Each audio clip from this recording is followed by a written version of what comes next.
Hello po, magandang gabi po muli sa ating lahat, my dear brothers and sisters. As sinabi nga po sa Colossians 1 verse 28 to 29, therefore go and make disciples of all nations. The command is clear as day. Pero yung pagkaunawa natin kung paano ito mabubuhay sa atin, paano tayo mabuhay sa command na ito, ay medyo malabo. Binigyan tayo ng Lord ng abilities, talents, gifts, and resources.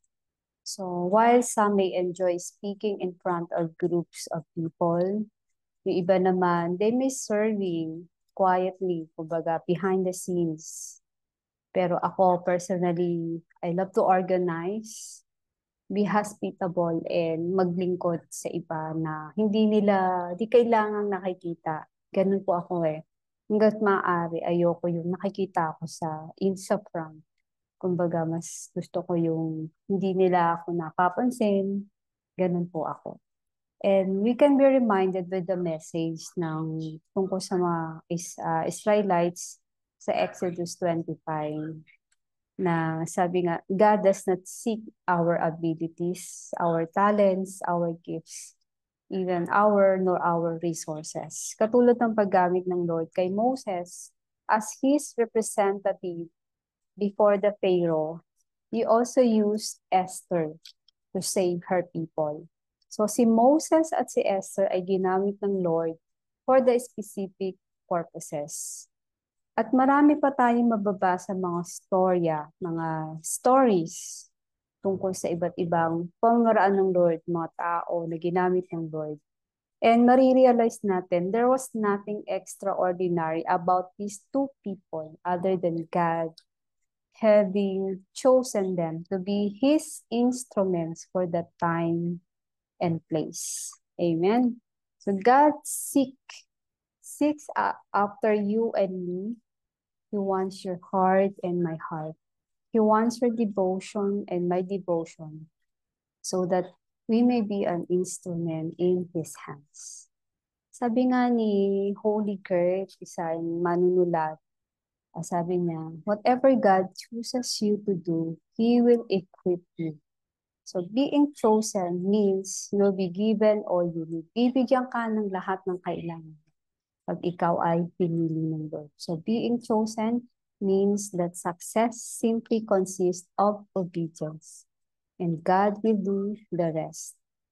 Kapag pinili ka, ibig sabihin, you have a great big God as your partner every step on the way. Grabe, no? Kaya paalala sa atin sa Colossians 1 verse 28 to 29, sinulat ni Paul, him who proclaimed, warning everyone and teaching everyone with all wisdom, that we may present everyone mature in Christ. For this I toil, struggling with all his energy that he powerfully works within me. Kaya naman, papasok po dito yung tinatawag natin na heart of discipleship. Pag sinabi natin heart of discipleship, ito yung proclaiming Jesus. We proclaim Him. First and foremost, pag sinabi kasi natin na discipleship ay tungkol sa proclaiming Jesus and making much of His name. At sa Colossians na ay dinideclare dito na that Christ is Lord on over creation and that Christ is our Redeemer. So sa loob ng context na to na sinulat ni Paul ay talagang powerful yung words na to. At sinabi ni Paul sa 27, pinaalala niya that God has revealed the mystery of Christ to them and that Christ is personally present with them. Ito yung magandang balita. This is the wonderful news. Sabi nga, we proclaim that this wonderful news, both to the lost and to the saint. So, ang discipleship, hindi lang dapat ito nakafocus sa outward. So, hindi tayo nag-i-invest. We don't invest in someone only for the sake of that individual, but we do with the others that they may will impact in mind. So we proclaim Jesus to men and women who will go on to proclaim Jesus to the world. Kaya lang, mayroong tong temptation nung sasabi natin. There's a temptation to fight. Kasi ang temptation dito is proclaiming ourselves. So kahit na even outwardly we are proclaiming Jesus on how we do discipleship, dapat natin masiguro that inwardly yung motive natin na to make much of Him rather than to make much of ourselves. So, ang reminder sa atin is, kumbaga, in this principle na to, that we devote ourselves to all of the following principles is to bring fame and praise to the name of Jesus. Ang dapat, si Lord Jesus pa rin ang mabibigyan ng, sa Lord pa rin ang papuri. Si Lord pa rin yung tatanggap ng fame and praise to the name of Jesus. At ano naman yung means of discipleship? Ito po yung teaching and warning with wisdom. So maraming sinasabi ang scriptures regarding how to make disciples. Pero binigyan tayo ni Paul ng ilang basics sa passage na to na warning everyone and teaching everyone with all wisdom.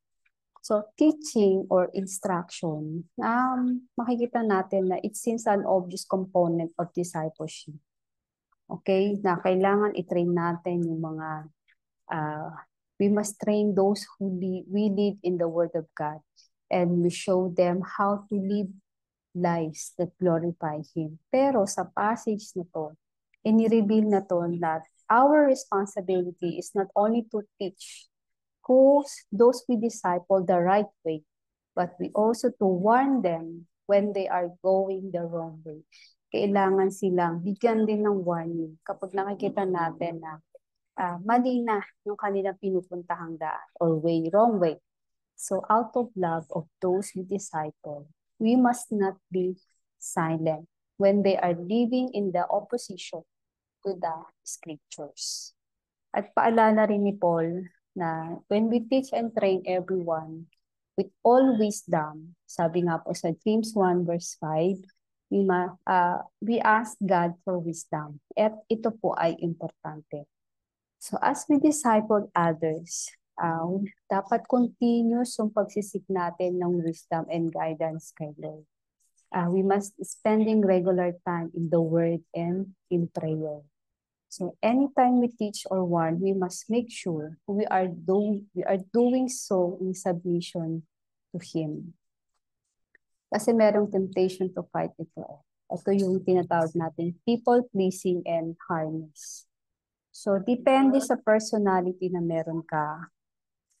Pwede mong makita, you might be someone who tend to dodge conflict.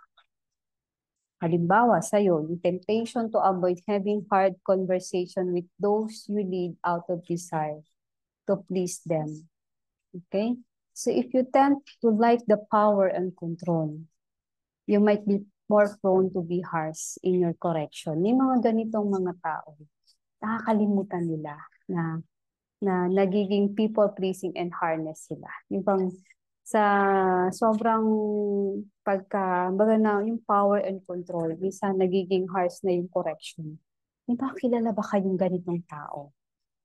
Nung dumadaan sa discipleship. So wag nating kalilimutan ang sinasabi ng scriptures sa Galatians 6 verse 1 that this must be done in spirit of gentleness and out of love.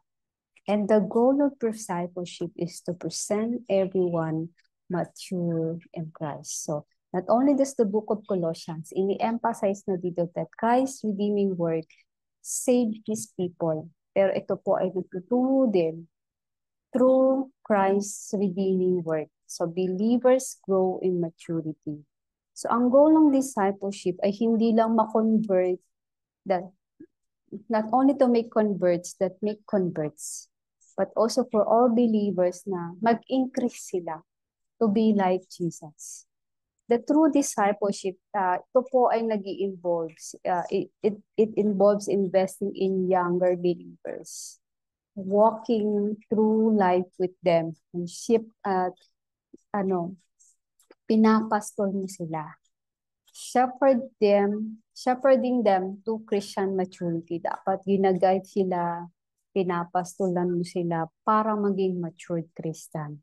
Kasi throughout the scripture, ito kasing discipleship ay maikukumpara sa parenting. Alam mo yun, pagiging isang magulang. Kung ikaw ay magulang, alam mo na kung paano mo i-guide yung anak mo. So it is appropriate to view yourself as a sort of spiritual parent sa mga dinidisciple mo. Like a good mother, ninonurture mo and nilalove mo yung mga nililid mo siya. And like a good father, you seek to meet yung mga kailangan nila, and you encourage them to live lives worthy of their calling. Katulad ng sinasabi sa 1 Thessalonians chapter 2. Okay, so hindi tayo yung katulad ng iba na ano lang tayo, pakul lang tayo. Hindi po ganoon. Okay, good parents don't feed their children forever, but train them to feed and take care of themselves. Katulad ng ginagawa namin sa aming mga anak. Tinuturuan namin sila ng mga bagay na kailangan at the end out of the day or every day meron silang skills na matututunan na kailangan nila ito pagdating ng panahon. Sa mga panahon na kami naman ng mga magulang nila ay mahina na sila, kaya na nilang gawin. So ganun din dapat sa pagiging parent bilang isang nagdi-disciple sa mga dinidisciple natin. Turuan natin sila to be mature in Christ. At ang ultimate goal natin is launching our children out. Pag sila ay nasa field na, so as a spiritual parenting, we must think through the same lens. Ganun din dapat yung tingin natin kapag tayo ay nasa ganitong sitwasyon. Kaya lang may temptation to is seeking fulfillment and being needed. So, wag nating hahayaan. Don't allow those you disciple to be dependent on you. Wag mong hahayaan. So, don't be Jesus to them. Dapat, yes, hindi ka dapat yung titingnan nila na ikaw na yung every time, instead na kay Jesus sila lumapit, sa'yo sila lumapit. Which is dapat, wag mong i-allow, maging dependent sila sa'yo. Okay? And, pagkos, point them to Jesus. Okay? Ang struggle kasi dito is may mga dinidisciple na every time pag may konting struggle, problema, agad-agad ikaw yung naisip, which is mali. Dapat, you point them to Jesus. Like a young child, those we have in the privileged disciple, we need more from us. They will need more from us in the early stage of their faith. But as they grow and mature, they should become less and dependent on us, especially for the fundamentals. So don't let your own desire to be the hero keep you from challenging those you lead in the ways they should truly lead. And the cause of discipleship is, ang discipleship kasi, toil and struggle. Alam po natin yun. Kasi ang purpose ng discipleship is fun and rewarding. It is the greatest joys of our life. However, in the most valuable things, discipleship ay nagre-require dito ng energy, ng time, ng hard work. It is costly. So sa description nga ni Paul sa kanyang ministry, ginamit niya yung toil, yung word na toil and struggle. So the Greek word translated ng as the toil in this passage means to grow weary, tired, and exhausted, or to labor with wearisome effort. And the word struggle ay dinidescribe naman na strenuous exertion that goes into an athletic competition or a fight. So, si Paul, talagang nakipaglaban siya. He labored to the point of exhaustion to present believers mature in Christ. Kung babasahin natin, babalikan natin yung naging buhay ni Paul. So, para sa kanya, talagang discipleship, it cost him greatly and it should cost us as well. At ang may temptation din kasi sa ganitong is idolizing ease of life. So sa culture natin, ang culture natin, they love comfort and ease of life. So ang culture natin ngayon, ang gusto nila is magaan na buhay lang, madaling buhay lang. It teaches us to believe that if we are uncomfortable and strained, then something is wrong. Kapag ganun yung mga thinking ng mga kabataan ngayon, ng mga tao ngayon, aba, pag hindi sila komportable, isipin na agad nila, parang something is wrong.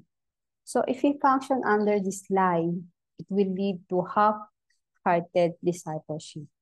So if our discipleship isn't involving struggle and sacrifice, we should evaluate. Evaluate natin whether we have become too comfortable and the power of discipleship. So the power of discipleship, ito po yung the energy, God's energy. So si Paul, he toils and struggles, okay? But he follows those words with a very important clause. Sa sinulat niya, I toil, struggling with all his energy and that he powerfully works within me. Okay? So discipleship, it takes a lot of energy.